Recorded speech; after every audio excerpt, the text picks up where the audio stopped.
Perché dedicare una camera del Palit Manduria al mare?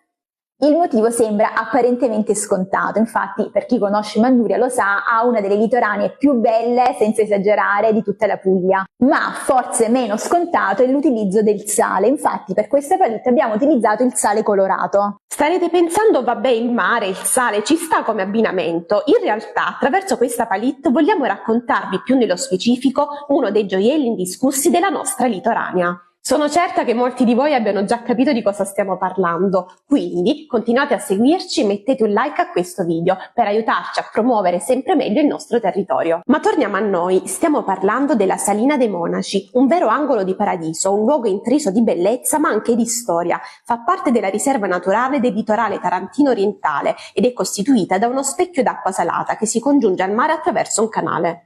Qui dei monaci benedettini edificarono una cappella affrescata dedicata alla Madonna del Carmelo, alla quale successivamente fu annesso un deposito diviso in ambienti utilizzati per la lavorazione del sale.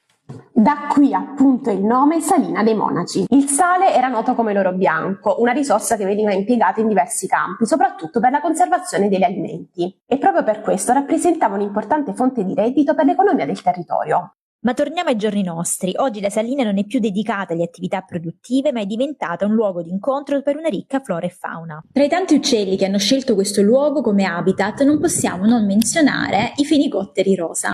Ma lo sapete perché sono rosa? Devono il loro colore alle sostanze contenute nel loro cibo, principalmente i carotenoidi. I fenicotteri nascono con piume grigie o bianche e solo con il tempo, man mano che consumano cibi ricchi di carotenoidi, le piume acquisiscono il loro tipico colore rosa. E allora cosa aspettate? Non vi resta che prenotare il vostro soggiorno al Palit Manduria per scoprire tutte le bellezze del nostro territorio.